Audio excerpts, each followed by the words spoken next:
ஹல்லேலூயா. வேதத்தை திருப்பிக் கொள்ளலாம். எந்த புஸ்தகம்?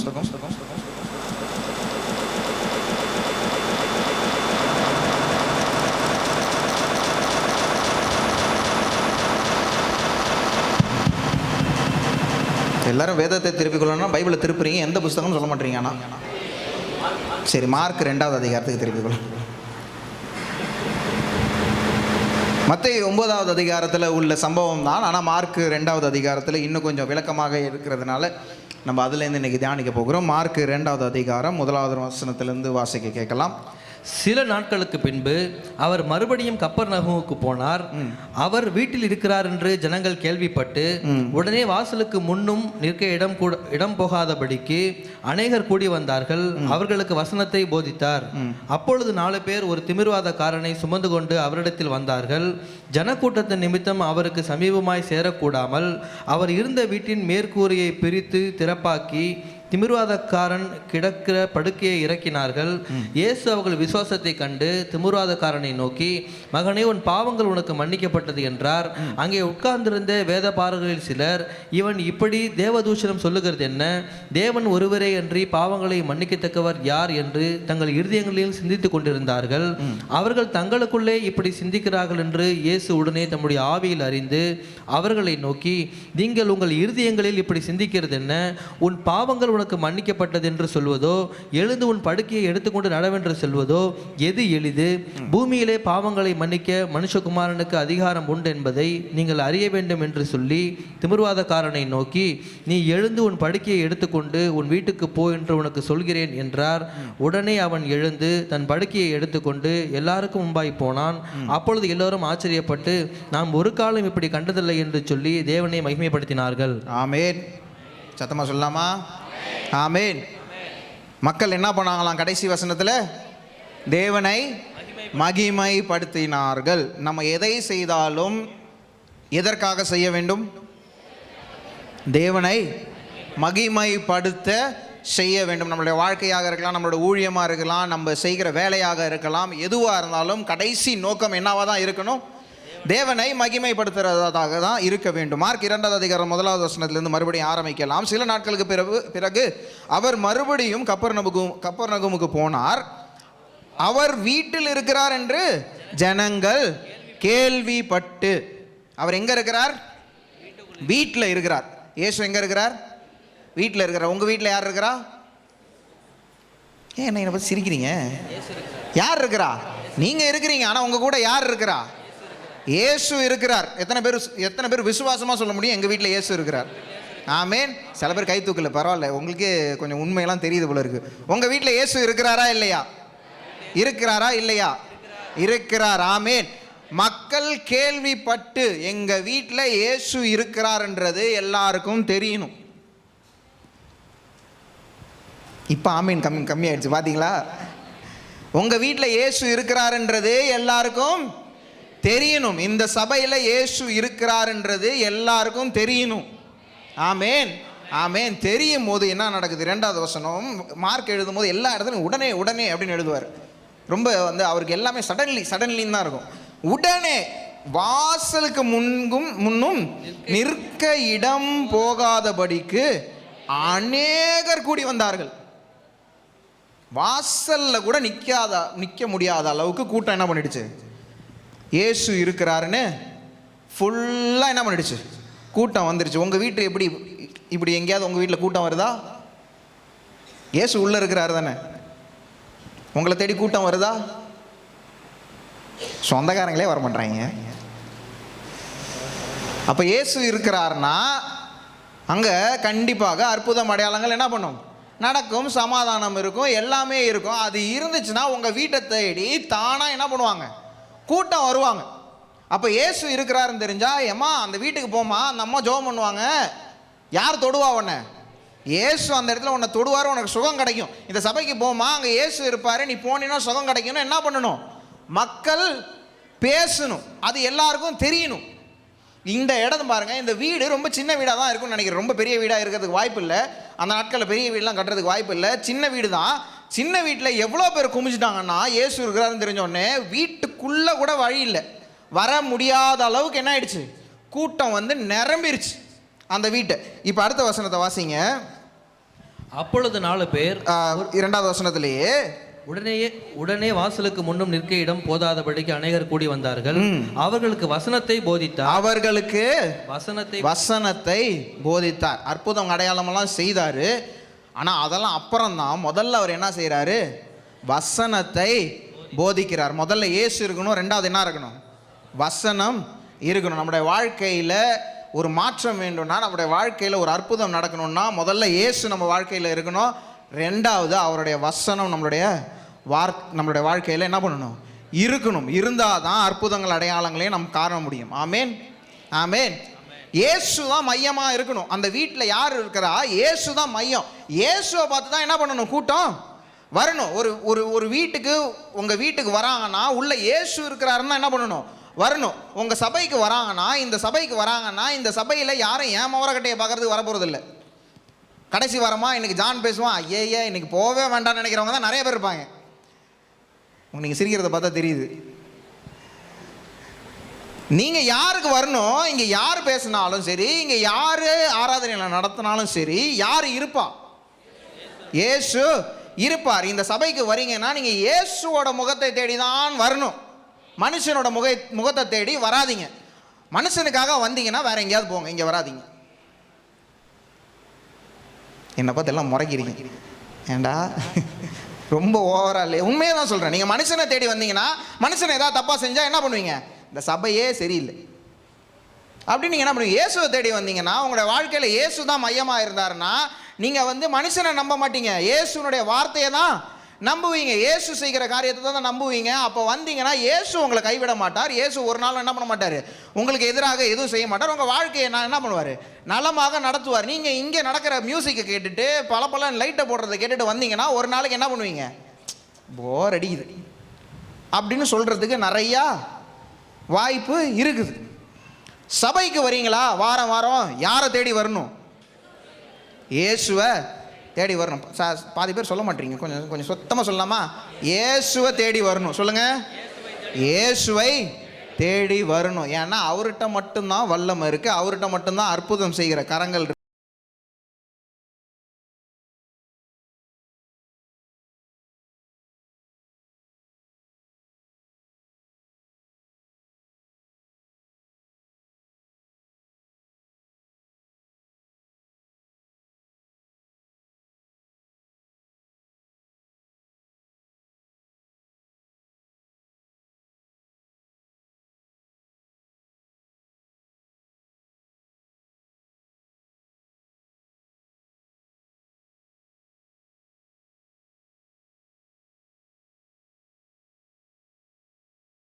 ஒரு சபைக்கு போகிறதும், அந்த சபையில் ஏதாவது கொடுப்பாங்கன்னு போகிறதும், இயேசுவை நவுத்தி வச்சுட்டு இந்த பொருளுக்கு அதிகமான முக்கியத்துவம் கொடுக்குற ஒரு காரியமாக மாறிவிடும். மியூசிக் நல்லா இருக்கும், பக்காவாக பாட்டு பாடுவாங்க அப்படின்னு அதை நம்பி போனீங்கன்னா இயேசுவை என்ன பண்ணிட்டீங்க, ஓரம் கட்டிட்டோன்னு அர்த்தம். இயேசுவை சபையில் ஓரம் கட்டிடாதீங்க, இயேசுவை மையமாக வைப்போம். இந்த சபையில் நம்ம இயேசுவை தான் மையமாக வைப்போம். ஆமேன், ஆமேன். 3வது வசனத்தை வாசிக்கலாம். அப்பொழுது 4 பேர் ஒரு திமிர்வாதக்காரனை சுமந்து கொண்டு அவரிடத்தில் வந்தார்கள். இந்த திமிர்வாதம் அப்படின்றத கொஞ்சம் எக்ஸ்பிளைன் பண்ணா உங்களுக்கு இதோட அர்த்தம் புரியும். திமிர்வாதம்னா பேரலிசிஸ்னா என்னன்னா, என்னுடைய கை நவுறணுன்றது என்னோட மூளையிலேருந்து ஒரு சிக்னல் போய் தான் என் கை என்ன பண்ணும், நவுறும். என் மூளை இப்போ என் கை அடித்தா கை வலிக்குதுன்றது என் மூளை தான் என்ன பண்ணுவோம், உன் கை வலிக்குதுரா அப்படின்னு என்ன பண்ணுவோம் சொல்லும். அப்போ தான் மூளைக்கும் கைக்கும் உள்ள கனெக்ஷன். பேரலிசிஸ் என்ன ஆகும்னா, இந்த கனெக்ஷன் கட் ஆகிடும். அந்த நியூரோலாஜிக்கல் கனெக்ஷன் என்ன ஆகிடும், கட் ஆகிடுச்சுன்னா நான் என் கையை நவுத்தணும்னு நினச்சாலும் என் கை என்ன பண்ணாது, நவுறாது. என் உடம்பை காலை நவுத்தணும்னு நினச்சாலும் என் கால் என்ன பண்ணாது, நவுறாது. அப்படின்னா என்ன அர்த்தம்னா, என் மூளைக்கும் என் உடம்புக்கும் உள்ள கனெக்ஷன் என்ன ஆகிடுச்சு, கட் ஆகிடுச்சு. இவன் எவ்வளோ தூரம் திமிர்வாதக்காரன்னா, அவனோட உடம்பு ஃபுல்லாகவே என்ன ஆகிடுச்சு, எதுவுமே அவனால் என்ன பண்ண முடியாது. அவன் உடம்புல அவன் கால் இருக்குதா, அவன் கை இருக்குதான்னு கூட அவனுக்கு என்ன பண்ணாது, தெரியாது. ஏன்னா எந்த ஒரு சொரணையுமே என்ன பண்ணாது, இருக்காது. இப்படிப்பட்ட ஒரு மனுஷனை 4 பேர் சேர்ந்து என்ன பண்ணுறாங்க, தூக்கிட்டு வராங்க. யாரை பார்க்க, இயேசுவை பார்க்க. நிறைய நேரங்களில் நம்மளும் சில பேரை இப்படி தான் சபைக்கு இழுத்துட்டு வர வேண்டியதாக இருக்கு. சில பேருக்கு புரிஞ்சிச்சு, சில பேருக்கு புரியல. அவங்களா தானே சபைக்கு என்ன பண்ண மாட்டாங்க, வரமாட்டாங்க.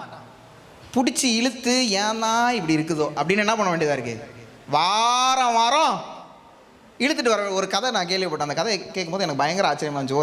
ஒரு ஹஸ்பண்ட் அண்ட் ஒய்ஃப் இருந்தாங்களாம். ஹஸ்பண்டை வந்து அந்த ஒய்ஃப் சொன்னாங்களாம், ஏங்க ஏந்திரிங்க, 7 மணி ஆகிடுச்சு, 8 மணிக்கு சர்வீஸ், சீக்கிரம் ஏந்திரிங்க, சீக்கிரம் ஏந்திரிங்கன்னு. இந்த கதையை கேட்டிருப்பீங்கன்னு நினைக்கிறேன். சீக்கிரம் ஏந்திரிங்கன்னொன்னே ஹஸ்பண்டை, நான் எனக்கு வரவே இல்லை போ அப்படின்னா. உடனே இவங்க சொன்னாங்களா, என்னங்க இப்படி சொல்கிறீங்க, சபைக்கு போகணுங்க, ஏந்திரிங்க, 8 மணிக்கு ஆராதனை, 8 மணிக்கு ஆராதனை, ஏந்திரிங்க. ஏந்திரிக்கவே மாட்டேன்ட்டாரான். ஏன் இப்படி பண்ணுறீங்கன்னா, அந்த சபையில் என்னை யாருமே மதிக்கவே மாட்டுறாங்க, நான் போனால் என்னை யாரும் கண்டு கூட மாட்டுறாங்க, எனக்கு ஒரு 2 காரியத்தை சொல்லு, 2 பாயிண்ட் சொல்லு, நான் ஏன் சபைக்கு வரணும் அப்படின்னு நீ சொல்லு, நான் வரேன் அப்படின்னாரான். இந்த ஒய்ஃப் சொன்னாங்களா, நான் ஒரே ஒரு பாயிண்ட் சொல்கிறேன், 2லாம் வேண்டாம், நீங்கள் ஏன் வரணும்னா நீங்கள் தான் போதகர் அப்படின்னாங்களாம். கொஞ்சம் கொஞ்சமாக அப்படியே பல்ப் எரியுது அங்கங்கே. சில நேரங்களில் சில பேர் என்ன பண்ண முடியுது, சபைக்கு இழுத்துட்டு வர வேண்டியதாக இருக்குது. ஆனாலும் நம்ம செய்ய வேண்டியதை செஞ்சுதான் ஆகணும். ஏன்னா இயேசு ஒரு நாள் அவங்களை என்ன பண்ணுவார், தொடுவார். ஆமேன்னு சொல்லுங்க, ஆமேன். சில பேரை நம்ம வந்து டெட் வெயிட் அப்படின்னுவாங்க, பணத்தை இழுத்துட்டு வர மாதிரி தான் என்ன பண்ண வேண்டியதாக இருக்குது, இழுத்துட்டு வர வேண்டியதாக இருக்குது. இழுத்துட்டு வந்து உட்கார வைக்க வேண்டியது உங்கள் வேலை, தொட வேண்டியது அவருடைய வேலை. ஆமேன், ஆமேன். இங்கே 4 பேர் சேர்ந்து என்ன பண்ணுறாங்க, இந்த திமிர்வாதக்காரனை தூக்கிட்டு வராங்க. வந்தவொடனே அடுத்த வசனம் பாருங்க, ஜனக்கூட்டத்தின் நிமித்தம் அவருக்கு சமீபமாக சேரக்கூடாமல் அவர் இருந்த வீட்டின் மேற்கூரையை பிரித்து திமிர்வாதக்காரனை படுக்கையில் இறக்கினார்கள். ஜனக்கூட்டம் என்ன ஆயிடுச்சுன்னா, பயங்கர கூட்டம் ஆனதுனால ஒரு மனுஷனை ஸ்ட்ரெச்சரில் தூக்கிட்டு வராங்க. இந்த கூட்டத்தை பற்றி நான் உங்களுக்கு அப்புறமா மறுபடியும் கடைசியில் சொல்கிறேன். இந்த கூட்டம் என்ன பண்ணியிருக்கணும், ஒருத்தவன் என்ன பண்ணுறான், முடியாதவன் வரான், இந்த கூட்டம் என்ன பண்ணியிருந்துருக்கணும், நவுந்து போப்பா இயேசுகிட்டன்னு விட்டுருக்கணும். இந்த கூட்டம் என்ன பண்ணுது, போப்பா எங்களுக்கே இடம் பத்தல, நீ எங்கே உள்ள வர அப்படின்னு என்ன பண்ணிடுச்சு, இந்த கூட்டம் வெளியில் அனுப்பிடுச்சு அவரை. இந்த 4 பேர் வந்தவங்க பார்த்தாங்க, இந்த கூட்டத்தை நம்பினா நம்ம என்ன பண்ண முடியாது, இயேசுகிட்ட போக முடியாது, நம்ம ஏதாவது ஒரு வழியை கண்டுபிடிச்சே ஆகணும். என்ன ஒரு நல்ல நண்பர்களாக இருக்காங்க பாருங்க. இந்த மாதிரி ஒரு 4 நண்பர் இருக்கிறதுனால தான் நம்ம சபையில் அப்பப்போ என்ன பண்ணுறாங்க, புதுசாக மக்கள் வராங்க. இந்த பணத்தையும் கொண்டாந்து என்ன பண்ணிடுறாங்க, சபையில் கொண்டாந்து போட்டு இயேசுவே இந்த பணத்தை தொட்டே ஆகணும் அப்படின்னு என்ன பண்ணுறாங்க, கொண்டாந்து போடுறதுனால சபையில் என்ன பண்ணுது, புதுசாக மக்கள் என்ன பண்ணுறாங்க, வராங்க. இந்த 4 பேர் என்ன பண்ணுறாங்க, தூக்கிட்டு வராங்க, இடம் இல்லை, உள்ளே போக முடியல.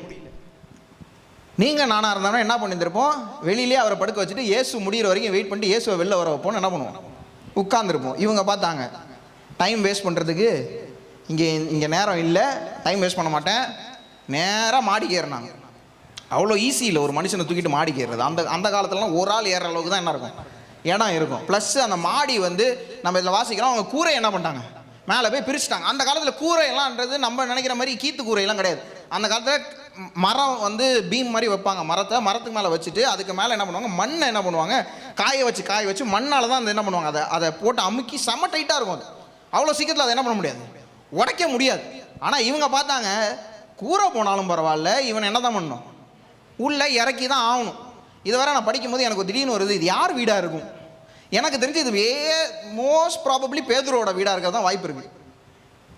போர்ச்சவன் காதை வெட்டின பேதுரு, அவனோட வீட்டோட கூரையை ஓப்பன் பண்ணுறாங்க. இப்போ என்ன பயம் இருந்திருக்கும், ஐயையோ இந்த ஆள் என்னது மோசமான ஆள், இவரோட வீட்டில் போய் நம்ம என்ன பண்ணுறோம், கூரையை பிரிக்கிறோம். கூரையை பிரிச்சுட்டாங்க. பிரிச்சுட்டு இயேசு பிரசங்கம் பண்ணிட்டு இருந்திருப்பார். நான் அதை கொஞ்சம் எனக்கு வந்து வேதத்தை வாசிக்கும் போது நான் உங்களுக்கு முன்னாடியே சொல்லியிருக்கேன், அந்த எபிசோடுக்குள்ளே நானே போய் உட்காந்துக்கிற மாதிரி எனக்கு அதை அப்படி இமேஜின் பண்ணும்போது தான் அது இன்னும் என்ன பண்ணும், நல்லா புரியும். நான் இப்படி உட்காந்து பிரசங்கம் பண்ணிட்டு இருக்கேன்னு வச்சுக்கோங்க, இயேசு இங்கே நின்று பிரசங்கம் பண்ணிட்டு இருக்கிறாரு, திடீர்னு கொஞ்சோண்டு மண்ணு கொட்டுது மேலேருந்து. எல்லாரும் என்ன பண்ணுவாங்க, அப்படி பார்ப்பாங்க. இப்போ மண்ணு கொட்டுனுச்சுன்னா என்ன பண்ணுவீங்க, மேலே பார்ப்பீங்க. கொஞ்ச நேரம் கழிச்சு டோலும் ஒரு கல்வி விழுந்துன்னு என்ன பண்ணுவீங்க, பயப்பட மாட்டோமா? நான் பிரசங்கம் பண்ணும்போது யூஸ்வலாக என்ன பண்ண மாட்டேன், டிஸ்ட்ராக்டே ஆக மாட்டேன். ஏதாவது பிள்ளைங்க அழுதா இல்லை ஃபோன் அடித்தாலாம் நான் அவ்வளோ சீக்கிரம் அதை கண்டுக்கவே மாட்டேன். மேலே கூரை கட்டிட்டு விழுந்தா கண்டுக்க மாட்டேன். நம்மளுக்கு என்ன பண்ணும், அங்கே விழுந்தது இப்போ கொஞ்ச நேரத்தை என்ன பண்ண போகுது, நம்ம தலையில் உழுவ போகுதுன்னு நினைப்பானா நினைக்க மாட்டானா?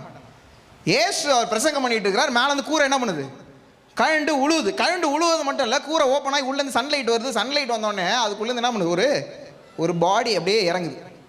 யோசிச்சு பாருங்க, நீங்கள் இயேசு கூட உட்காந்து இயேசு பிரசங்கத்தை கேட்டுட்டு இருக்கீங்க, மேலே வந்து ஒரு பாடி இறங்குதுன்னா எப்படி இருக்கும்? இதை இப்படி யோசிங்க, மேலேருந்து 4 பேர் இறக்குறாங்க. இயேசுவுக்கு முன்னாடி யார்ட்டையும் பர்மிஷன்லாம் கேட்ட மாதிரி இல்லை, இயேசுவே நாங்கள் தூக்கிட்டு வரோம்லாம் சொன்ன மாதிரியும் இல்லை. இயேசுக்கு முன்னாடி என்ன பண்ணுறாங்க, 4 பேர் சேர்ந்து கயிறை வச்சு இறக்குறாங்க. இப்போ இயேசு அவனை தொடமாட்டேன்னு சொன்னார்னா என்ன ஆகும்? திருப்பி ஏற்று என்ன பண்ணு, உடம்ப தூக்கு. இது மட்டும் இல்லை, ஊரே அவனுங்களை மறக்கவே மறக்காது. இந்த பேர் இந்த 4 லூசு பேர், இந்த பேர் இதுங்க தான் வந்து என்ன மச்சு, ஊரே பேசுமா பேசாத. அற்புதம் அங்கே நடக்கலைன்னா, அந்த மனுஷன் அவனோட வியாதி சரியாகலைன்னா, அந்த ஊரே அவங்களை என்ன பண்ணியிருக்கோம், கேலி பண்ணி அவங்களை என்ன பண்ணியிருக்கோம், அவங்கள வாழ்க்கையில் மறந்துருக்க மாட்டாங்க. சில நேரங்களில் நம்ம ஏன் சுவிசேஷம் சொல்ல மாட்டோம்னா, நம்ம சொல்லி யாரையாவது சபைக்கு கூப்பிட்டு போய் இயேசு தொடுலன்னா என்ன பண்ணுறோம்? சிலர்கிட்ட சொல்லுவோம், உங்களுக்கு வயிற்று வலி இருக்கா, உங்களுக்கு இருதயத்தில் பிரச்சனை இருக்கா, இயேசுகிட்ட வாங்க, இயேசு குணமாக்கிடுவார் அப்படின்னு ஒரு சைடில் சொல்லிடுறது. இன்னொரு சைடில் பயமாக இருக்கும், இயேசு குணமாக்கலன்னா என்ன பண்ணுறது? ஒரு சைடில் என்ன பண்ணும், பயம் இருக்க தான் செய்யும். ஆனால் அங்கே தான் நம்மளுடைய விசுவாசம் என்ன பண்ணும், விளங்கும். உங்கள் விசுவாசத்தை பார்த்து அங்கே என்ன பண்ணும், அற்புதம் நடக்கும். எத்தனை பேர் விசுவாசிக்கிறீங்க? ஆமென். இந்த இடத்துல அடுத்த வசனம் பாருங்க, மேலே என்ன பண்ணுறாங்க, இறக்குறாங்க. அவர் இருந்த வீட்டின் மேற்கூரையை பிரித்து திறப்பாக்கி திமிர்வாதக்காரன் கிடக்கிற படுக்கையை இறக்கினார்கள். இறக்கின உடனே இயேசு அவர்கள் விசுவாசத்தை கண்டு, திமிர்வாதக்காரனோட விசுவாசத்தை இயேசு பார்க்கல, அந்த 4 பேரோட விசுவாசத்தை அவர் பார்த்தார். இவங்களோட மெயின் கோலை என்னது, எப்படியாவது கொண்டாந்து இந்த பயலை இயேசுக்கு முன்னாடி என்ன பண்ணிடணும், நிறுத்திடும். மெயின் கோல் அதுதான். அவங்க வந்து அவங்களோட விசுவாசம், ஆண்டவர் வந்து அவங்க விசுவாசத்தை பார்த்து அற்புதம் செய்வாரா செய்ய மாட்டாரான்லாம் டவுட்டே இல்லை. இயேசுக்கு முன்னாடி நிறுத்தினோம், அதுக்கப்புறம் அவர் பார்த்துப்பார். அவ்வளோதான். இயேசுக்கு முன்னாடி நிறுத்திங்கன்னா அவர் என்ன பண்ணுவார், பார்த்துருவார். சில நேரங்களில் இயேசுக்கு முன்னாடி நின்னா போதும், உங்கள் வாழ்க்கை என்ன பண்ணும், மாறிடும். எனக்கு இந்த வாரத்தில் எனக்கு பயங்கரமான ஒரு ஷாக்கிங்கான ஒரு நியூஸ் வந்துச்சு. என்னோடய ஃபேஸ்புக்கில் ஒரு போஸ்ட் போட்டேன். என்னோடய சார் ஒருத்தர், எனக்கும் டீச்சர்ஸுக்கும் ஒத்தே வராது. சின்ன வயசுலேருந்து எனக்கும் டீச்சர்ஸுக்கும் ரொம்ப தூரம். ஏன்னா அவங்கள நான் படுத்துகிற பாடு, அவங்க என்ன படுத்துகிற பாடெல்லாம் சேர்த்து நாங்கள் வந்து எனக்கும் டீச்சர்ஸுக்கும் சேர வேண்டிய எங்கள் மிஸ் ஒருத்தவங்க இங்கே ஏற்ற தெருவிலே ஒருத்தவங்க இருக்காங்க. அவங்கள பார்த்தே வருஷ கணக்காகுது. அவங்கள பார்த்தாலும் இந்த பக்கமாக ஓடிடுவோம் நான் இன்னும். ஏன்னா எனக்கும் டீச்சர்ஸும் செட்டே ஆகாது. இந்த வாரத்தில் என்னோடய டீச்சர் ஒருத்தர், அவருக்கு தலையில் டியூமர் இருந்துச்சு. இந்த வாரத்தில் அவர் மரித்து போயிட்டார். அவரை பற்றி நான் சொல்லலைன்னா நான் வந்து ரொம்ப ஒரு தவறான காரியத்தை செய்கிறவனாக இருப்பேன். ஏன்னா அவர் என்னோடய வாழ்க்கையில், அவர் அமெரிக்கன், வெள்ளையாக இருப்பார், 6 அடி இருப்பார். அவரை பார்த்து பேசுவார், நான் இப்படி தான் பார்த்து பேசுவேன். அவர் என்னை இப்படி கீழே பார்த்து பேசுவார். 6 அடிக்கு மேலே இருப்பார் அவரை நான் முதல்ல பார்க்க போகிறப்ப, முதல்ல நான் காலேஜுக்கு போகிறேன். நான் காலேஜில் இருக்கிற 200 பேரில் அவரும் ஒருத்தர். அவரே தான் போட்டாங்க. இவர் பக்கத்தில் நான் என்னன்னா, அவரோட ஷோல்டர் ஹைட்டு கூட என் தலை இருக்காது, இவ்வளோ ஒன்று தான் இருப்பேன் நான். அவரை நான் முதல்ல பார்க்க போகிறேன். பார்க்க போகும்போது யாருமே தெரியாத என்னை கூப்பிட்டு இங்கே பாப்பா அப்படின்னு கூப்பிட்டு அவர் இங்கிலீஷில் பேசுகிறார். அவர் பேசுகிற இங்கிலீஷ் நம்மளுக்கு புரிய மாட்டேது, நம்ம பேசுகிற இங்கிலீஷ் அவருக்கு புரிய மாட்டேது. எப்படியோ பேசி நான் இங்கே வந்திருக்கேன், அதெல்லாம் சொல்லிட்டு வந்துட்டேன். கொஞ்சம் வருஷங்கள் ஆக நான் அந்த காலேஜில் படித்தேன். அந்த காலேஜில் இருக்கும் போது இவர் என்னை அவர் வந்து சூப்பராக பாட்டு பாடுவார்னா, அவருக்கு வந்து பெங்களூரில் அவரை தெரியாத ஆளே இல்லை, மியூசிக் சீனில் அவரை தெரியாத ஆளே இல்லை. ஆனால் அவர் அவ்வளோ அருமையாக பாட்டு பாடினாலும் அவர் எங்கே போனாலும் இயேசுவை பற்றி சொல்லாம விடவே மாட்டார். நான் கொஞ்ச நாள் அங்கே இருந்தேன். நான் பாட்டு பாடுறதை பற்றி உங்களுக்குலாம் தெரியும். நான் பாட்டு பாடினேன் அப்படின்னு இருக்கும். அவர் அவ்வளோ அழகாக பாடுவார். என்னை கொஞ்ச நாள்லேயே கரெக்டாக பாட வச்சுட்டார். எனக்கே ஆச்சரியம், என்னெல்லாம் பாட வச்சுட்டார் இந்த மனுஷன். அப்படி இருந்தவர் கொஞ்ச நாள் எனக்கும் அவருக்கும் கனெக்ஷன் கட்டாச்சு. 10 வருஷம் கழிச்சு அவரே மெசேஜ் பண்ணி எங்கே இருக்கிற, என்ன படித்த எல்லாம் கேட்டு என்னை திருப்பி அந்த காலேஜில் கூப்பிட்டு வந்து இன்றைக்கி நான் அந்த காலேஜில் ப்ரொஃபஸராக வேலை செய்கிறேன். நான் இப்பயும் அந்த காலேஜில் என்ன பண்ணுறேன், ப்ரொஃபஸராக வேலை செஞ்சுட்டு இருக்கிறேன். அப்பப்போ போயிட்டு வருவேன். இந்த வாரமாக நான் மறுபடியும் பெங்களூர் போக வேண்டியது இருக்கும். இன்னும் அந்த காலேஜில் வேலை செய்கிறேன். ஏன் அப்படின்னா, இந்த மனுஷன் எங்கே போனாலும் எதை பற்றி பேசினாலும் இயேசுகிட்ட தான் கொண்டாந்து முடிப்பார். எதை பற்றி பேசினாலும். ஒரு நாள் நாங்கள் வாஷிங் மிஷினை பற்றி பேசிட்டு இருந்தோம். என்னத்தை பற்றி? வாஷிங் மிஷினை பற்றி நாங்கள் எப்பயுமே அடிக்கடி மீட் பண்ணுவோம். ஏன்னா அவருக்கு என்ன பிடிச்சி போச்சு, எப்படி என்ன போய் பிடிச்சிச்சு எனக்கே ஆச்சரியமாக தான் இருக்குது. நான் டெபி பாப்பாலாம் ஒரு நாள் போனப்போ எங்களை வந்து டெய்லி காலையில் அவர் வீட்டில் தான் சாப்பிட கூப்பிடுவார். அவர் வீட்டில் போய் சாப்பிட்டா அப்படியே அமெரிக்காவில் சாப்பிட்ற மாதிரி இருக்கும், அவ்வளோ டேஸ்ட்டாக இருக்கும் சாப்பாடுலாம். கூப்பிட்டு நாங்கள் உட்காந்து கதை பேசிகிட்டு இருக்கோம். ஒரு நாள் இல்லாதனால ஒரு நாள் வாஷிங் மிஷினை பற்றி பேச ஆரம்பித்தோம். வாஷிங் மிஷினை பற்றி பேச ஆரம்பித்தவர் கொண்டாந்து இயேசுவில் கொண்டாந்து நிறுத்தினார். நானா ஆஹா எப்படி இந்த மனுஷன் இப்படி இருக்கிறார். எதை பற்றி பேசினாலும் இயேசுட்டு தான் கொண்டாந்து முடிப்பார். இவரை எங்கெங்கெல்லாம் கூப்பிட்டு போகிறாங்களோ, எங்கே போய் அவர் பாட்டு பாடினாலும் அவர் இயேசுவை பற்றி சொல்லாமல் விடவே மாட்டார். நான் அவர்கிட்ட கேட்பேன், சார் என்ன சார் எங்கே போனாலும் இயேசுவை பற்றி பேசுகிறீங்க? சார் நான் இயேசுவை பற்றி பேசலைன்னா அந்த உலகத்தில் இருக்கதே வேஸ்ட் அப்படின்னு. இவருக்கு டியூமர் வந்துருச்சு. அவரோட தலைக்குள்ளே இவ்வளோ பெரிய கேன்சர் கட்டி, தலைக்குள்ளே கேன்சர் கட்டி இருக்குன்னு அந்த ஸ்கேனில் பண்ணி அவரை கொண்டாந்து பெட்டில் படுக்க வைக்கிறாங்க. படுத்துட்டு ஒரு ரிப்போர்ட் எடுத்து பார்த்துட்டு அப்படின்னு சிரிக்கிறார். கூட இருந்தவங்களாம் மிரண்டுட்டாங்க, ஏன் இவங்களால சிரிக்கிறாரு. நினச்சேன் கொஞ்சம் தலைவலி இருக்கும் போதே நினச்சேன் டியூமராக தான் இருக்கும் அப்படின்னு நினச்சேன். அப்படின்ட்டு அந்த பெட்டில் படுத்துக்கிட்டு அவர் வந்து பிளஸட் அஷூரன்ஸ்னு ஒரு பாட்டு பண்ணார். அந்த பாட்டு இன்னும் யூடியூப்பில் இருக்குது, நீங்கள் பார்த்தீங்கன்னா தெரியும். அவர் தலையில் கட்டோடு இருப்பார். அந்த ஹாலே அப்படியே தேவ பிரசனத்தில் அப்படியே நிரம்பிச்சு. அவர் அந்த பாட்டை பாடும்போது எதுவும் மியூசிக் இல்லை, ஒன்றும் இல்லை, பெட்டில் படுத்துருக்கிறார், ஹாஸ்பிட்டல் பெட்டில். அவர்கிட்ட நான் எப்பயுமே ஒரு விஷயத்தை பார்த்த விஷயம், நான் சொன்ன மாதிரி இயேசுகிட்ட தான் கொண்டாந்து நிறுத்துவார். எதா பேசினாலும் இயேசுகிட்ட தான் வந்து நிறுத்துவார். நான் ஒரு நாள் அங்கே அவர் இருக்கும் போது செய்தி கொடுத்தேன். செய்தி கொடுக்கும்போது பழைய ஏற்பாட்டிலேருந்து பேசிகிட்டு இருந்தேன். என்கிட்ட வந்து சொன்னார், நீ செய்தி ரொம்ப நல்லா கொடுத்த, ஆனால் நீ இயேசுவை பற்றி சொல்லவே இல்லை. சொன்னேன், சார் பழைய ஏற்பாட்டிலேருந்து பேசுகிறேன் சார், இங்கே சார் இயேசுவை கொண்டாந்துனேன், எந்த செய்தியாக இருந்தாலும் இயேசுவில் கொண்டாந்து முடியாது. ஏன் சார் அப்படின்னா, இயேசுக்கு முன்னாடி கொண்டாந்து விட்டுட்டீங்கன்னா மக்களை அவர் என்ன பண்ணிடுவார், எல்லாத்தையும் வாழ்க்கையை மாற்றிடுவார். நான் என்னோட ரொம்ப அந்த ஒரு நாள் ஃபுல்லாக எனக்கு அவர் செவ்வாய்க்கிழமை என்னமோ இறந்து போனார். எனக்கு அந்த ஒரு நாள் ஃபுல்லாகவே மறுபடியும் அவர் ஞாபகம் தான் வருது. ஏன்னா நான் எந்த டீச்சர்ஸ் கூடயுமே இப்படி கனெக்ட் ஆனதில்லை. அவரோட ரொம்ப நான் வந்து அவரோட கனெக்ட் ஆகிட்டேன். எனக்கு அவரை பற்றி பார்க்கும் போதெல்லாம் ஒரு ஃபேஸ்புக்கை ஓப்பன் பண்ணால் கிட்டத்தட்ட எனக்கு தெரிஞ்சவங்களே ஒரு 200-250 பேர் அவரை பற்றி போஸ்ட் போட்டிருக்காங்க. ஏன்னா அவ்வளோ பேரோட வாழ்க்கையில் அவர் என்ன பண்ணியிருக்காரு, ஏதோ ஒரு காரியத்தை செஞ்சுருக்கிறார். ஏன்? அவரோட ஒரே நோக்கம் யாரை காட்டணும், இயேசுவை காட்டணும். ஏன்னா எங்கே தான் அற்புதம் இருக்குது, இயேசுகிட்ட மட்டும்தான் அற்புதம் இருக்குது, அவர்கிட்ட மட்டும்தான் வல்லமை இருக்குது. இந்த மனுஷன் இருந்தார், வாழ்க்கையை வாழ்ந்தார், அவரோட ஓட்டம் என்ன பண்ணிடுச்சு, முடிஞ்சிருச்சு. ஆனால் அவர் செய்ய வேண்டிய காரியத்தை செய்யாமல் அவர் என்ன பண்ணல, விடல. இன்றைக்கி அவர் பரலோகத்துக்கு போயிட்டார். ஆனால் அவர் எல்லாரோட வாழ்க்கையிலும் என்ன பண்ணிட்டார், இயேசுவை விதைச்சிட்டு போயிட்டார்.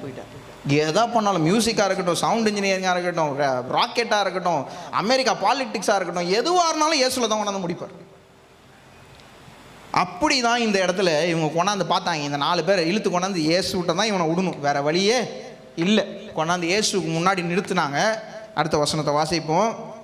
இயேசு அவர் விசுவாசத்தை கண்டு திமிர்வாதக்காரனை நோக்கி மேலே இருங்க ஒரு நிமிஷம், மேலேருந்து இறக்குனாங்கல்ல, அவங்க இன்னும் என்ன பண்ணல, அவனை கீழே வைக்கல. ஏன்னா கீழே வைக்கிறதுக்கு இடம் இல்லை, மேலே பிடிச்சிட்டு தான் இருக்காங்க, கயிறில் பிடிச்சிட்டு தான் இருக்கிறாங்க. பிடிச்சிட்டு இருக்கும்போது இயேசு அவங்கள பார்த்து பேசல, யாரை பார்த்து பேசுகிறாரு, திமிர்வாதக்காரனை நோக்கி, மகனே உன் பாவங்கள் உனக்கு மன்னிக்கப்பட்டது என்றார். மகனே உன் பாவங்கள் உனக்கு மன்னிக்கப்பட்டது. இது வரைக்கும் மத்தேயு 9வது அதிகாரம் வரைக்கும் வந்திருக்கும். இது வரைக்கும் எங்கேயுமே இயேசு நான் தான் கடவுள்னு சொல்லவே இல்லை, நான் தான் தேவன் என்ன பண்ணல சொல்லவே இல்லை. இந்த இடத்துல அவர் சொல்கிற ஸ்டேட்மெண்ட், உன் பாவங்கள் உனக்கு மன்னிக்கப்பட்டது. யாரால் பாவத்தை மன்னிக்க முடியும்? மனுஷகுமாரனால மட்டும்தான், தேவகுமாரனால மட்டும்தான் பாவத்தை மன்னிக்க முடியும். இந்த இடத்துல அவருக்கு அந்த வல்லமை இருக்குதுன்றதை அவர் என்ன பண்ணுறாரு, ப்ரூவ் பண்ணுறார், காமிக்கிறார். எனக்கு பாவத்தை மன்னிக்கிறதுக்கான அதிகாரம் எனக்கு உண்டு என்று அவர் என்ன பண்ணுறாரு, ப்ரூவ் பண்ணுறாரு. ப்ரூவ் பண்ணுறது மட்டும் இல்லை, அதே இடத்துல சொல்கிறாரு, நான் தான் தேவன், தேவ குமாரன் அப்படின்னு சொல்கிறாரு. ஏன்னா பாவத்தை மன்னிக்கிறது தான் இருக்கிறதுல பெரிய மகத்துவமான அற்புதம். பாவத்தை மன்னிக்கிறது தான் என்னது, உங்கள் உடம்பு சுகத்தை கொடுக்கலாம், ஆனால் பாவத்தை என்ன பண்ண முடியாது, மன்னிக்க முடியாது. அதால் யாரால தான் பண்ண முடியாது, இயேசுவால் ஒருத்தரால் மட்டும்தான், தேவனால் மட்டும்தான் பாவத்தை மன்னிக்க முடியும். அதுதான் இருக்கிறதுல கிரேட்டஸ்ட் மிரக்கிள். நம்ம வாழ்க்கையே மாறுறது எதனால, அந்த பாவம் மன்னிக்கப்படுறதுனால. பாவம் மன்னிக்கப்படுறதுனால தான் நம்மளுக்கு என்ன கிடைக்குது, நித்திய ஜீவனே கிடைக்குது. இந்த இடத்துல இயேசு சொல்கிறார், உன் பாவம் என்ன பண்ணுச்சு, மன்னிக்கப்படுகிறது. நான் அதாவது எனக்கு இதை வாசிக்கும் போது ரொம்ப ஆச்சரியமாக இருந்துச்சு. இவர் ஏன் நேராக பாவத்தை தொடுறாரு, ஏன் பாவத்தை நேராக என்ன பண்ணலாம், நேராக நீ எழுந்து நட அப்படின்னு சொல்லி என்ன பண்ணிருப்பான், சரியா இருப்பான், சரியா அவனா உட்காரு இனிமேல் நான் உனக்கு என்ன பண்ண சத்தியத்தை சொல்கிறேன்னு என்ன பண்ணியிருக்கலாம், ஆரம்பிச்சிருக்கலாம். ஆனால் அவர் என்ன பண்ணல, அதை பண்ணல. அவர் அவர் அவர் அந்த அந்த அதே வசனத்தில் திமிர்வாதக்காரனை நோக்கி, மகனே உன் பாவங்கள் உனக்கு மன்னிக்கப்பட்டது. இது வரைக்கும் எந்த இடத்துலையுமே இயேசு யாரையுமே மகன்னு கூப்பிடவே இல்லை. இந்த 9வது அதிகாரம் வரைக்கும் யாரும் என்ன பண்ணல, இயேசு யாரையும் மகன்னு கூப்பிடவே இல்லை. இந்த ஒரு திமிர்வாதக்காரன் ஒன்றுக்குமே உதவாத கிடக்கிறான், அவனை பார்த்து இயேசு என்ன சொல்கிறாரு, மகனே. முதல்ல ஃபஸ்ட் எடுத்தோடனே ஒரு ரிலேஷன்ஷிப் பில்ட் பண்ணிட்டார். அவன் இத்தனை நாள் அவனோட சொந்த அப்பாவே அவனை என்ன பண்ணிருக்க மாட்டார், மகன்னு கூப்பிட்டுருக்க மாட்டார். ஒரு யூஸும் இல்லாமல் கிடக்கிறான்னா என்ன பண்ண, அவனுக்கு சாப்பாடுலேருந்து எல்லாம் ஊட்டி தான் விடணும். ஆனால் இவர் சொல்கிறார், மகனே அப்படின்னா நான் உனக்கு அப்பா, நீ எனக்கு பிள்ளை, நான் உன்னை என்ன பண்ணுவேன் பார்த்துப்பேன். அந்த ஃபஸ்ட்டு அந்த ரிலேஷன்ஷிப் பில்ட் பண்ணிவிட்டு அவர் சொல்கிறாரு, உன் பாவங்கள் மன்னிக்கப்பட்டது. இதை யோசிக்கும் போது தான் எனக்கு ரொம்ப ஆச்சரியமாக இருந்துச்சு. ஏன்னா சரீர சுகத்தை கொடுக்கறது ரொம்ப ஈஸி. பழைய ஏற்பாட்டிலே நம்ம நிறைய பேருக்கு சுகம் கிடைக்கிறத நம்ம பார்த்துருக்கோம், நிறைய அற்புதங்கள் நடக்கிறத பார்த்துருக்கோம். ஆனால் பாவம் மன்னிக்கப்படுறது இதான் முதல் இடம். சொல்ற உன் பாவங்கள் மன்னிக்கப்பட்டது. ஏன் அப்படின்னா நம்ம இதை நல்லா கவனிக்கும் போது பார்த்தா இயேசு என்ன பண்ணுறாரு, முதல்ல அவனோட இருதயத்தை சரி பண்ணுறாரு. அவனோட இருதயத்தை சரி பண்ணிட்டு தான் அவனோட உடம்புக்கு என்ன பண்ணுறாரு, இப்போ இருதயத்தை முதல்ல சரி பண்ணுறாரு. இவன் பாவம் முதல்ல என்ன பண்ணணும், உள்ளே இருந்து பாவத்தினால தான் இவன் இப்படி என்ன பண்ணுறான், இப்போ திமிர்வாதக்காரனாக இருக்கிறான். இதை பாவத்தை நான் மாற்றணும். பாவத்தை மாற்றணும்னா அவன் என்ன பண்ணணும், அவனுடைய இருதயத்தை முதல்ல தொடணும். இருதயத்தை தொடாமல் நான் யோசிச்சு பார்க்கும்போது, இருதயத்தை தொடாமல் அவனுக்கு சுகத்தை கொடுத்துருந்தாருன்னா இப்போ நல்ல பலனாகி என்ன பண்ணுவான், திருப்பி அதே பாவத்துக்கு என்ன பண்ணிருப்பான், இன்னும் பலனோட என்ன பண்ணிருப்பான், திரும்பி போயிருப்பான். பார்த்தாரு ஆண்டவர் பார்த்தாரு, உனக்கு தேவையானது முதல்ல சரீர சுகம் இல்லை, எந்த சுகம், இருதய சுகம். உன்னுடைய இருதயத்தை நான் முதல்ல என்ன பண்ணணும், திருப்பணும். அப்படின்னு சொல்லி தான் உன்னுடைய பாவம் உனக்கு மன்னிக்கப்பட்டது. Spiritual healing is more important than physical healing. அப்படின்னா ஆவிக்குரிய சுகம் சரீர சுகத்தோடு ரொம்ப ரொம்ப முக்கியம், ரொம்ப முக்கியம். ஆவிக்குரிய சுகம் இருந்தால் தான் சரீர சுகம் அடுத்து என்ன பண்ணும், வரும். சில நேரங்களில் நம்ம ஆண்டவரை நோக்கி வரும்போது முதல்ல எப்போ பார்த்தாலும் சரீர சுகத்தை நோக்கியே வரதுனால சரீர சுகத்தை பெற்ற உடனே அப்படியே வெளியில் போயிடும். நம்ம சபையில் கிட்டத்தட்ட 80%, நான் கொஞ்சம் அப் அண்ட் டவுன் இருக்கலாம், 80% மக்கள், நான் சொல்கிறது கடைசி 25 வருஷத்தில் 80% மக்கள் சபைக்கு வந்து ஒரு 2 வாரம் 3 வாரம் வருவாங்க. சபையில் வந்தோடனே ஆண்டவர் அவங்களுக்கு சுகத்தை கொடுப்பார். சுகத்தை கிடைச்சோடனே அவங்க வந்ததே சுகத்துக்கு தான், சுகம் பெற்றோடனே திரும்பி போயிடுவாங்க. அதுக்கப்புறம் அவங்களை என்ன பண்ண முடியாது, பார்க்கவே முடியாது. நம்ம 25 வருஷம் சபை நடத்துகிறோம்னா அந்த சபையில் நம்ம 25 வருஷம் நீங்கள் ஒரு தடவை எங்கள் சபைக்கு வந்தோன்னு சொல்லுவாங்கன்னா, வாங்க எங்கள் சபைக்கு திருப்பி வாங்கன்னு சொன்னோம்னா இந்த மாதிரி ஒரு 5 பில்டிங் நம்மளுக்கு தேவைப்படுது. ஏன்னா அவ்வளோ பேர் வந்தது எதுக்கு, சரீர சுகத்துக்கு. அவங்க இருதயம் மாற்றப்பட்டு இருந்துருச்சுன்னா அவங்க என்ன பண்ணிடுவாங்க, சரீர சுகம் கிடைக்கட்டும், ஆனால் இருதய சுகம் என்னது ரொம்ப முக்கியம். என் இருதயத்தை ஆண்டவர் என்ன பண்ணுறாரு, மாற்றுறாருன்ட்டு இருந்திருப்பாங்க. அந்த 3 நாள் ட்ரைனிங் நடந்துச்சு. அந்த ட்ரைனிங்கில் அவங்க சொல்லி கொடுத்தது அதுதான். சுகத்தை தேடி வரவங்க சுகத்தை கிடைச்சோடனே போயிடுவாங்க. ஆண்டவரை தேடி வரவங்க சுகம் கிடைச்சாலும் அங்கேயே தான் இருப்பாங்க. சுகம் கிடைக்கும், அவங்களுக்கு கண்டிப்பாக சுகம் கிடைக்கும். அது அவங்க என்ன பண்ணுவாங்க, ஒரு எக்ஸ்ட்ராவாக எடுத்துப்பாங்க. ஆனால் முக்கியமானது யாராக தான் இருப்பார், இயேசுவாக தான் இருப்பார்.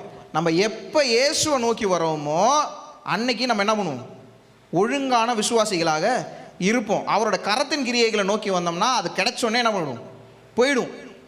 இங்கே பாருங்க, முதல்ல அவர் அவனுடைய இருதயத்தை சுகமாக்குகிறார்.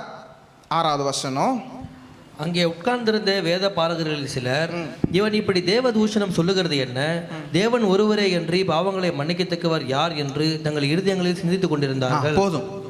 அங்கே உட்கார்ந்திருந்த வேத பாரகர்களில் சிலர், இவன் இப்படி தேவன் தூஷணம் சொல்லுகிறது என்ன.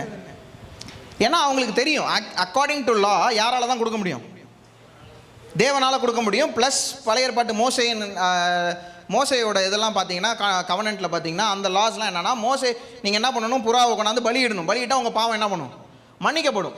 அந்த பாவமும் நீங்கள் பலியிடும் போது யார்கிட்ட பலியிடுறீங்க, ஆண்டவருக்கு நேராக பலியிடுறீங்க. அந்த ஆண்டவர் என்ன பண்ணுவார், அந்த பாவத்தை மன்னிப்பார். ஆனால் இந்த இடத்துல இயேசு என்ன பண்ணிட்டாரு, நான் பாவத்தை மன்னிக்கிறேன்னு சொன்னோன்னே இவங்க என்ன பண்ண, இவங்க கேட்குற கேள்வி கரெக்டு தான். இவருக்கு எப்படி இந்த அதிகாரம் வந்துச்சு? ஏன்னா இது வரைக்கும் அவர் என்ன பண்ணல, நான் தேவன்னு, நான் தான் கடவுள்னு சொல்லவே இல்லை. இப்போ அவங்க யோசிக்கிறது தேவதூஷணம் சொல்லுகிறாரு அப்படின்னு சொல்லி. இது அடுத்த பாருங்க, தேவன் ஒருவர் அன்றி பாவங்களை மன்னிக்கத்தக்கவர் யார் என்று தங்கள் இருதயத்திலே சிந்தித்து கொண்டிருந்தார்கள். எங்க சிந்தித்து கொண்டிருந்தாங்க, இருதயத்தில். யாரும் வாயை திறந்து யாரும் சொல்லல. அடுத்த வசனம், அவர்கள் தங்களுக்குள்ளே இப்படி சிந்திக்கிறார்கள் என்று இயேசு உடனே தம்முடைய ஆவியில் அறிந்து. இப்போ மட்டும் அது நடந்துச்சு, நீங்கள்லாம் என்னென்ன யோசிக்கிறீங்கன்னு எனக்கு தெரிஞ்சிச்சுன்னா, கறி கடை 11 மணிக்கு திறப்பான். சிலர் நம்ம சபை இவ்வளோ சென்ட்டு தேவையா சர்ச்சுக்கு வரும்போது, பக்கத்தில் உட்கார முடியல அப்படின்னு யோசிக்கிறது என்ன பண்ணுது நிறைய பேர் உண்டு. சில பேர் என்ன புடவைப்பா கண்ணு கூசுது, இப்படியா பளபளன்னு கட்டிட்டு வருது. இப்போ மட்டும் நீங்கள் நினைக்கிறதெல்லாம் எனக்கு தெரிஞ்சா எப்படி இருக்கும்? சூப்பராக இருக்கும். நான் இங்கேருந்து என்ன பண்ண முடியாது, செய்தியே கொடுக்க முடியாது. இயேசுவுக்கு இங்கே பாருங்க, இது ஒரு அடுத்த அற்புதம். இவங்க என்ன யோசிக்கிறாங்கன்னு கூட அவர் என்ன பண்ணிட்டாரு சொல்லிட்டார். எப்படி இருந்திருக்குன்னு யோசிச்சு பாருங்க. நீங்கள் ஒன்று யோசிக்கிறீங்க தப்பு, டேய் அப்படி யோசிக்காது அப்படின்னு இயேசு காட்டினாரா என்ன எடுக்கும்? ஐயோ அம்மா, இந்த மனுஷனுக்கு முன்னாடி நம்ம என்ன பண்ணக்கூடாது, நிற்கவே கூடாது. நம்ம வெளியில் எவ்வளோ வேணாலும் நம்ம என்ன பண்ணலாம், நம்மளுடைய ஆக்ஷன்ஸு நம்மளுடைய எல்லாத்தையும் என்ன பண்ணலாம், கண்ட்ரோல் பண்ணலாம். ஆனால் நம்மளுடைய எண்ணங்களை என்ன பண்ண முடியாது, கண்ட்ரோலே பண்ண முடியாது. பாதி பேர் இங்கே உட்காந்துருப்பாங்க, பாதி பேர் எங்கே சுற்றிட்டு இருக்காங்கன்னு யாருக்கு தெரியும்? அவங்க உடம்பு இங்கே தான் இருக்குது, அவங்களுடைய எண்ணம்லாம் எங்கே இருக்கும், வேற எங்கேயோ சுற்றிட்டு இருக்கோம். அந்த சுற்றிட்டு இருக்கிற எண்ணத்தை இயேசு கண்டுபிடிச்சிட்டாருன்னா எப்படி இருக்கும் யோசிச்சு பாருங்க. உட்கார்ந்துருக்கிறது சபையில் யோசிக்கிறத பாரு அப்படின்னு கேட்டாருன்னா எப்படி இருக்கும்? பாதி பேர் உருட்டடிச்சு ஓடிடுவாங்க. ஐயோ இந்த சபைக்கு என்ன பண்ணக்கூடாது, போகவே கூடாது. நீங்கள் யோசிக்கிறதெல்லாம் அப்படியே இந்த டிவியில் வந்துட்டு இருக்கணுமா, எப்படி இருக்கும் யோசிச்சு பாருங்க. உங்கள் ஃபோட்டோவை கீழே போட்டு மேலே இந்த பையன் இதெல்லாம் யோசிச்சுட்டு இருக்கான் அப்படின்னு காட்டினா என்ன ஆகும்? ஏசு டப்புன்னு சொல்லிட்டார், நீங்கள் யோசிக்கிறது. அந்த வசனத்தை வாசிங்க. அவர்கள் தங்களுக்குள்ளே இப்படி சிந்திக்கிறார்கள் என்று இயேசு உடனே தம்முடைய ஆவியில் அறிந்து அவர்களை நோக்கி, நீங்கள் உங்கள் இருதயங்களிலே இப்படி சிந்திக்கிறது என்ன? நானா இருந்தேன்னா காலில் விழுந்துருப்பேன், எப்பா இயேசுவே என்னை விட்டுருங்க, நான் பாவி அப்படின்னு என்ன பண்ணியிருப்பேன், தெரிச்சு ஓடிருப்பேன் அந்த இடத்த விட்டு. நீங்கள் சிந்திக்கிறது என்ன அப்படின்னு கேட்டுட்டு அடுத்த வசனம், உன் பாவங்கள் உனக்கு மன்னிக்கப்பட்டது என்று சொல்வதோ, எழுந்து உன் படுக்கையை எடுத்துக்கொண்டு நடவென்று சொல்வதோ எது எளிது? எது எளிது? பாவத்தை மன்னிக்கிறது எளிதா, படுக்கையை எடுத்துக்கொண்டு நடன்னு சொல்றது எளிதா? நீங்க சொல்லுங்க பாப்போம். பாவங்களை மன்னிக்கிறது தான் எளிதா? எப்படி சொல்றீங்க? இல்லை வெயிட். பாவத்தை மன்னிக்கிறது எளிதுன்னு சொல்றவங்களாம் கை தூக்குங்க. ரெண்டுத்துக்குமே கை தூக்காம இருந்தீங்கன்னா அப்புறம் பாருங்க. பாவத்தை மன்னிக்கிறதுலாம் ஓகே, படுக்கையை எடுத்துக்கொண்டு நடன்னு சொல்றது எளிதா? கை தூக்குங்க. ஆக்சுவலாக பார்த்தா ரெண்டுமே கஷ்டம். பாவத்தை மன்னிக்கிறதுக்கு இயேசு என்ன பண்ணணும், சிலுவையில் அறையப்படணும், அவர் 3ஆம் நாள் உயிர் தள்ளணும், உங்கள் பாவத்தையும் எங்கள் பாவத்தையும் அவர் என்ன பண்ணணும், அவருக்கு மேலே சுமக்கணும். அதெல்லாம் முடிச்சு தான் பாவம் என்ன பண்ணும், மன்னிக்கப்படும். படுக்கை எடுத்துக்கொண்டு நடனா எல்லா பையனும் பார்த்துட்டு இருக்கான். இப்போ கண்ணுக்கு முன்னாடி அற்புதம் நடந்தே ஆகணும். அட்லீஸ்ட் பாவத்தை மன்னிச்சிட்டேன்னு சொல்கிறது கூட ஓரளவுக்கு தப்பிச்சிடலாம். ஏன்னா யாராலும் என்ன பண்ண முடியாது, பார்க்க முடியாது. ஆனால் படுக்கையை எடுத்துக்கொண்டு நடன்னு சொல்லி அவன் நடக்கலன்னா என்ன ஆகும்? இப்போ ரெண்டுமே ரொம்ப கஷ்டமான ப்ராசஸ் தான். இவங்ககிட்ட ஆண்டவர் கேட்குறாரு, எது ஈஸி, எதை சொல்கிறது ஈஸி அப்படின்னா இவங்க முழிக்கிறாங்க. அடுத்த வசனம், பூமியிலே பாவங்களை மன்னிக்க மனுஷகுமாரனுக்கு அதிகாரம் உண்டு என்பதை நீங்கள் அறிய வேண்டும் என்று சொல்லி திமிர்வாதக்காரன் இயேசு சொல்றாரு, பாவத்தை மன்னிக்கிறதுக்கும் எனக்கு அதிகாரம் உண்டு, இவனை குணப்படுத்துறதுக்கும் எனக்கு அதிகாரம் உண்டு. உனக்கு ரெண்டுமே கஷ்டம், எனக்கு ரெண்டுமே ஈஸி. இதை புரிஞ்சுக்கணும் நம்ம நல்லா. அவர் கேட்ட கேள்வி அதுதான், உனக்கு எது ஈஸி? ரெண்டுமே நம்மளுக்கு ரொம்ப கஷ்டம். ஆக்சுவலாக ரெண்டுமே நம்மளால் பண்ண முடியாது, இட்ஸ் இம்பாசிபிள். உங்களால் பாவத்தையும் மன்னிக்க முடியாது, உங்களால் எழுந்து நடவும்னு சொல்லவும் முடியாது. ஆனால் அவருக்கு ரெண்டுமே ரொம்ப சுலபம். அவரால் பாவத்தையும் மன்னிக்க முடியும், எழுந்து நடனும் சொல்ல முடியும். அப்படி சொல்லிட்டு அவர் சொல்கிறாரு திமிர்வாதக்காரனை நோக்கி, நீ எழுந்து உன் படுத்தையை எடுத்துக்கொண்டு உன் வீட்டிற்கு போ என்று உனக்கு சொல்லுகிறேன் என்றார். இன்னைக்கு சில பேர் பார்த்தா ஆண்டவர் சொல்கிறார், நீ எழுந்து உன் படுக்கையை எடுத்துக்கொண்டு உன் வீட்டுக்கு போ. படுக்கைன்றது உங்களோட வியாதியாக இருக்கலாம், நீங்கள் ஒரே இடத்துல கிடக்கிறதா இருக்கலாம். ஆண்டவர் சொல்கிறார், நீ நவுற வேண்டிய நேரம் வந்துருச்சு, நீ எழும்ப வேண்டிய நேரம் வந்துருச்சு, படுத்து இருக்கிறது போதும், நீ எழுந்திருச்சு எனக்காக நிற்க வேண்டிய நேரம் வந்துருச்சு. ஆண்டவர் சொல்கிறார், நீ படுக்கையை எடுத்துக்கொண்டு நட, எடுத்துக்கொண்டு போ. இப்போ நான் இதை யோசிக்கும் போது எனக்கு ரொம்ப நம்ம ஃபஸ்ட்டே சொன்ன மாதிரி இதை வந்து நான் அந்த இடத்துக்குள்ளேயே போய் யோசிக்கணும்னு அதை இமேஜின் பண்ணி பார்க்குறேன். அவன் படுத்திருக்கான், அவனுடைய மூளை சொல்கிறது அவன் உடம்பு கேட்காது. நான் ஃபஸ்ட்டே சொன்னேன், அவன் மூளை சொல்கிறது அவன் உடம்பு என்ன பண்ணாது, கேட்காது. இப்போ ஏசு சொல்கிறாரு ஏஞ்சி நடன்னு, அவன் உடம்புட்ட சொல்கிறான் ஏந்திரின்னு, அவன் உடம்பு என்ன பண்ணாது, கேட்காது. இத்தனை வருஷமாக ட்ரை பண்ணி கேட்காததுனால தான் அவன் என்ன பண்ணுறான், திமிர்வாதக்காரனாகவே இருக்கிறான், அவனால் நவர முடியாது. ஆனால் ஏசு சொல்கிறாரு, அவன் காது கேட்க அவன் சொல்கிறாரு ஏசு ஏந்திரிச்சு நட. இப்போ நான் யோசித்து பார்க்குறேன், அவனுடைய முழு பலத்தையும் என்ன பண்ணுவான், இப்போ போட்டு அவர் சொல்லிட்டாருன்றதுனால என்ன பண்ணுவான், ட்ரை பண்ணுவான். நான் இதை இமேஜின் பண்ணும்போது நான் நினைக்கிறேன், அவன் அந்த அதில் தொங்கிட்டு இருக்கிறான், மேலே வந்து பிடிச்சிட்டு இருக்கான், அவன் தொங்கிட்டு இருப்பான், கொஞ்சம் அப்படியே என்ன பண்ணியிருப்பான், நவர ட்ரை பண்ணியிருப்பான், எதுவுமே நடந்திருக்காது. ஃபஸ்ட்டு ஒரு 2 நிமிஷத்துக்கு என்ன பண்ணியிருக்காது, எதுவும் நடந்திருக்காரு. ஏசு அந்த எங்கேயுமே போடல. ஏசு அவனை அப்படியே பறக்க வச்சு நிற்க வச்சாருன்னா என்ன பண்ணல, போடல. அப்படிலாம் ஒன்றும் நடக்கவே இல்லை. அவன் சொன்னானே ஏந்திரிச்சாடே அப்படின்லாம் என்ன பண்ணல, அவன் நிற்கல, அவன் படுத்து தான் இருக்கிறான். ஆனால் அவனுடைய விசுவாசம் வேலை செய்கிறத இந்த மக்கள் எல்லாம் என்ன பண்ணுறாங்க, பார்க்குறாங்க. அவன் எந்திரிச்சு என்ன பண்ணுவான், லைட்டாக நவுந்து என்ன பண்ணியிருப்பான், கொஞ்சம் உடனே அந்த தடுக்கி என்ன பண்ணியிருப்பான், மேலேருந்து கீழே உளுந்துருப்பான். கீழே உளுந்த உடனே கடப்பான். கீழே கடக்கும் போது அப்படியே லைட்டாக கை மட்டும் ஆடி இருக்கும். அப்படியே கொஞ்சம் கொஞ்சமாக என்ன பண்ணும், கால் ஆடும், கொஞ்சம் அந்த பலன் வரும். பலன் வர வர வர அந்த வார்த்தை கிரியை செய்கிறது என்ன பண்ணுவாங்க, பார்ப்பாங்க. இதெல்லாம் ஒரு 2 நிமிஷத்துக்குள்ளேயே நடந்திருக்கலாம். ஆனாலும் அது நடக்கிறது எப்படி, நம்ம பழைய பாட்டில் வாசிச்சபடி எனக்கு எலும்புகளுக்கு என்ன பண்ணுது, உயிர் வர மாதிரி இந்த எலும்பா இருக்கிற இவனுக்கு எதுவுமே நவராத செத்த பணமாக இருக்கிறவனுக்குள்ள உயிர் என்ன பண்ணுது, உண்டாது. கையில் என்ன பண்ணுது, அற்புதம் நடக்குது, சுகம் வருது, அவன் கையில் உணர்வு வருது. வந்தோடனே என்ன பண்ணுறான், கொஞ்சம் கொஞ்சமாக ஏந்திரிக்கிறான், கஷ்டப்படுறான், கொஞ்சம் திணறான், ஏந்திரிக்கிறான். ஏந்திரிச்சு காலில் கொஞ்சம் பலம் வந்தோடனே ஏஞ்சி நின்றுட்டான். ஆமேன் சொல்லிடுவீங்கன்னு நினச்சேன். ஆமேன், ஏஞ்சி நின்றுட்டான். ஆனால் இப்போ அவனுக்கு நடக்க தெரியாது. ஏன்னா அவன் ரொம்ப நாளாக என்ன பண்ணுறான், திமிர்வாதக்காரனாக இருக்கிறான். ஆனால் ஏசு என்ன சொல்கிறாரு, உன் படுக்கையை நீ தூக்கிட்டு போன்றாரு. மேலே அவனை பார்த்து அவனை இழு அப்படின்னு என்ன பண்ணல, அவனுடைய படுக்கையை எடுன்னு சொல்லலை. இப்போ அவன் ஏந்திரிச்சு நின்றுட்டான். இவனுக்கு நடக்க கூட தெரியுமான்னு தெரியாது. இப்போ தான் விசுவாசம் என்ன பண்ணுது, அவனுக்குள்ள வேலை செய்யுது, கிரியை செய்யுது. அந்த விசுவாசத்தில் நான் அதை இமேஜின் பண்ணி போகும்போது அந்த கதையை பிடிச்சிருப்பான். அப்படி ஃபஸ்ட்டு அவனால் எடுத்துருக்க முடியாது. ஆனாலும் என்ன பண்ணியிருப்பான், ஏசு சொல்லிட்டாரு நான் இதை செய்வேன்னு பிடிச்சிருப்பான். அப்படியே தூக்கியிருப்பான். கொஞ்சம் கொஞ்சமாக என்ன பண்ணியிருக்கோம், அப்படியே தூக்கி ஏந்திரிச்சு நின்று அவன் 2 காலை எடுத்து வச்சுருந்தானா அந்த இடம் எப்படி இருந்திருக்குன்னு யோசிப்பாரு. நம்ம கண்களால் இந்த மாதிரி அற்புதங்கள்லாம் நம்ம பார்க்குறது இல்லை.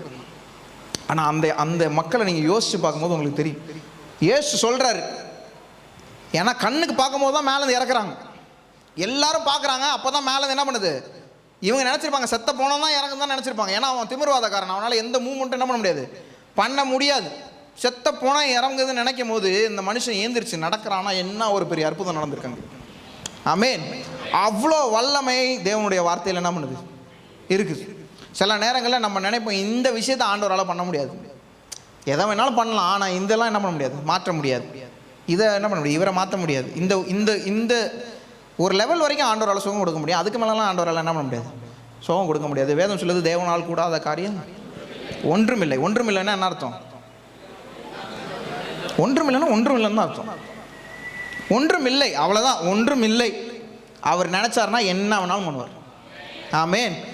ஏந்திரிச்சு நடக்கிறான். நடந்த உடனே 12வது வசனம், உடனே அவன் எழுந்து தன் படுக்கையை எடுத்துக்கொண்டு எல்லாருக்கும் முன்பாகவும் போனான். அப்பொழுது எல்லாரும் ஆச்சரியப்பட்டு நாம் ஒரு காலம் இப்படி கண்டதில்லை என்று சொல்லி தேவனை மகிமைப்படுத்தினார்கள். ஆமென். அல்லேலூயா. தேவனை மகிமைப்படுத்துறது தான் மையம். எதை செய்தாலும் தேவனை மகிமைப்படுத்துறதுக்காக என்ன பண்ணணும், செய்யணும். இயேசுவும் அதே தான் செய்தார். ஒரு அற்புதத்தை செஞ்சார், உடனே தேவனை என்ன பண்ணுறாங்க, மகிமைப்படுத்துகிறாங்க. இவ்வளோ பெரிய அற்புதம் நடக்குது. இந்த இடத்துல ஒரு 4 கூட்டத்தை மட்டும் நான் உங்கள்கிட்ட காட்டிட்டு நான் கடற்கடன்னு முடிக்க போகுது. முதல் கூட்டம், இந்த 4 ஃப்ரெண்ட்ஸ், அவங்களுக்குள்ள அந்த டிட்டர்மினேஷனை பாருங்கள்.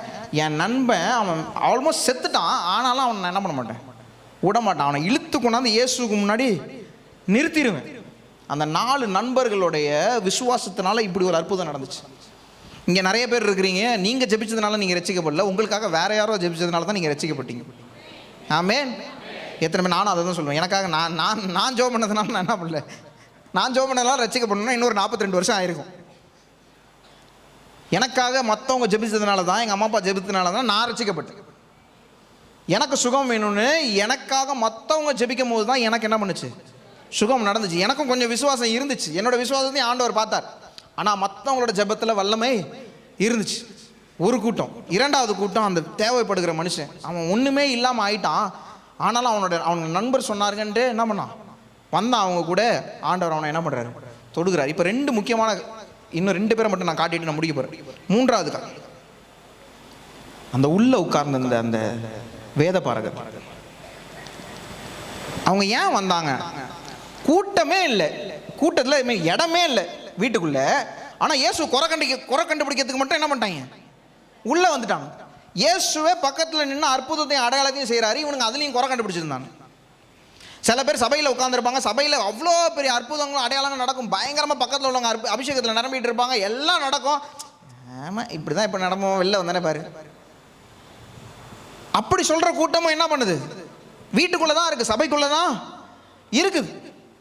அவங்களெல்லாம் ஆண்டவரால் ஒன்றுமே பண்ண முடியல. கடைசி வரைக்கும் ஆண்டவர் என்ன பண்ணலாம், அவங்களெல்லாம் எந்த இடத்துலையுமே அவங்க ரட்சிக்கப்பட்டாங்கன்னு என்ன இல்லை, இல்லவே இல்லை. அந்த மாதிரி ஒரு கூட்டமாக இருந்தீங்கன்னா நீங்கள் சபைக்குள்ளேயே இருக்கலாம், ஆனால் இயேசுவை பார்க்க மாட்டீங்க.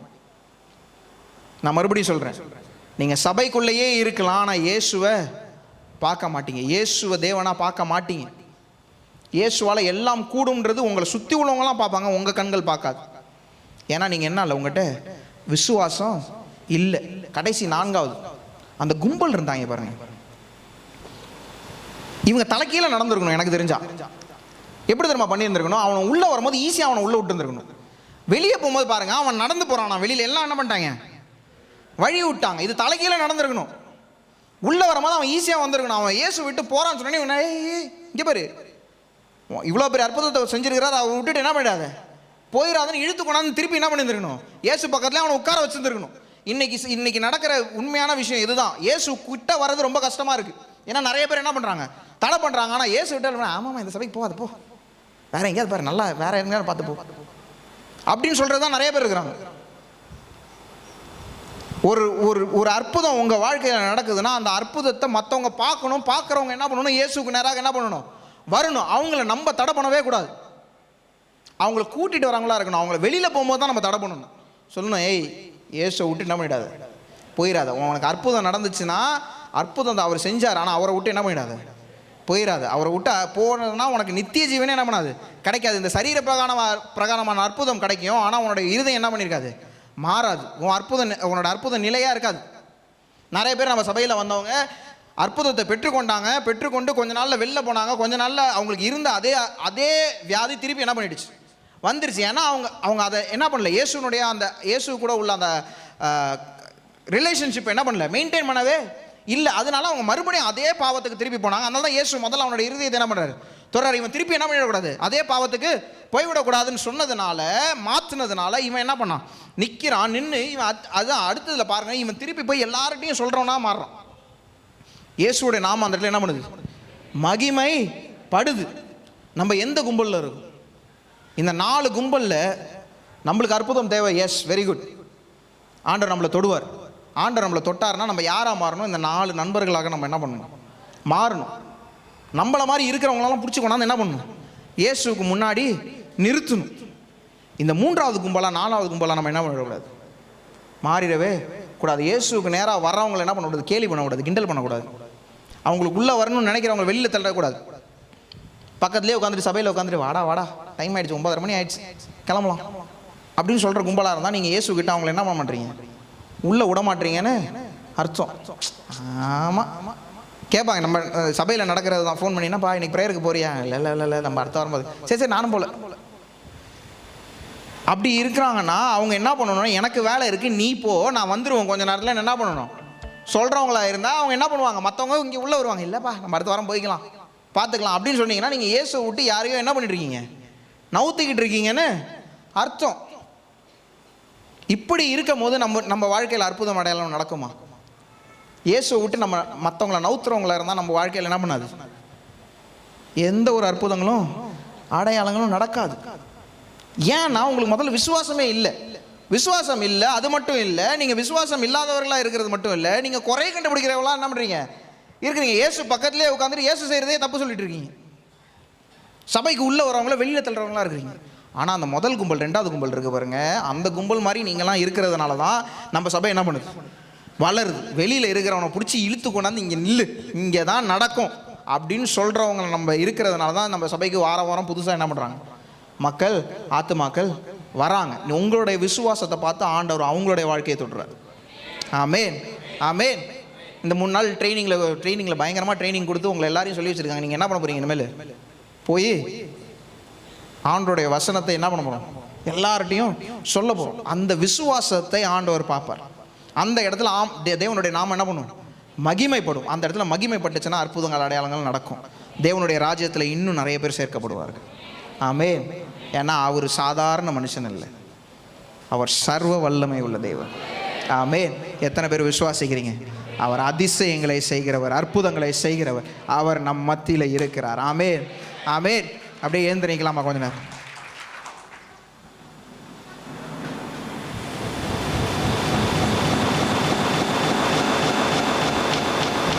நம்மளுடைய கண்களுக்கு, நம்மளுடைய அண்டர்ஸ்டாண்டிங்க்கு புரியாத அற்புதமாக இருக்கலாம், நம்மளால் அதை எதிர்பார்க்காத அற்புதங்களாக இருக்கலாம். நம்ம நினைக்கலாம் இதெல்லாம் எப்படி நடக்கும், இதெல்லாம் நடக்கிறதுக்கு வாய்ப்பே இல்லை. நான் சொன்ன மாதிரி தேவனால் கூடாத காரியம் ஒன்றுமே இல்லை. அந்த மனுஷன் அவனோட உடம்புல கொஞ்சம் கூட பலனே இல்லாமல் இருந்தான்.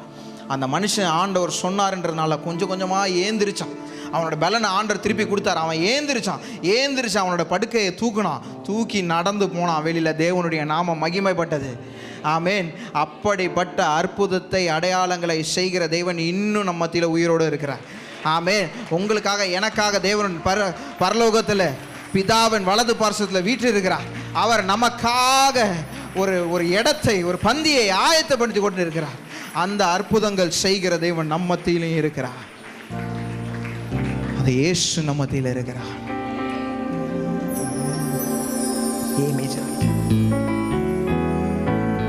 விவரிக்க முடியாத அதிசயங்கள் செய்பவரே, வர்ணிக்க முடியாத அற்புதங்கள் செய்பவரே,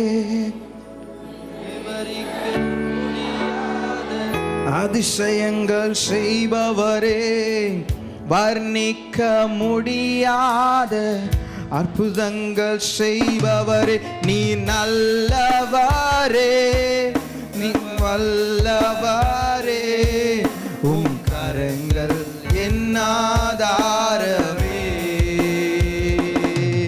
நீ நல்லவரே, சர்வ வல்லவரே, உம் கரங்கள் என்னாதாரமே. விவரிக்க முடியாத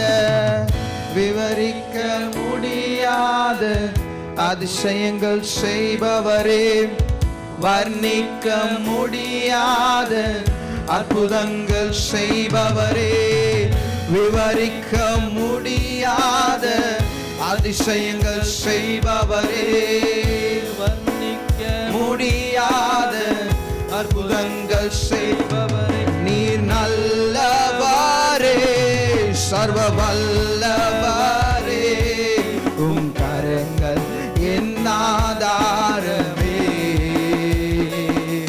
நீ நல்லவரே, சர்வ வல்லவரே, உம் கரங்கள் என்னாதாரமே.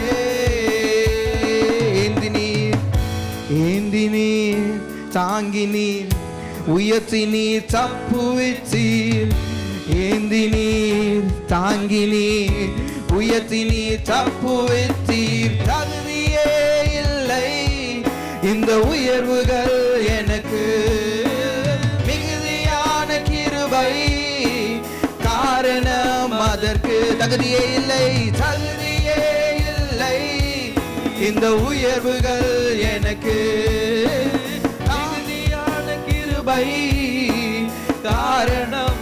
நீ நல்லவா, நீ நல்லவாரே, சர்வ வல்லவாரே, உம் கரங்கள் என்னாதாரமே. நீ நல்லவரே, நீ நல்லவாரே, சர்வ வல்லவாரே, உம் கரங்கள் என்னாதாரமே.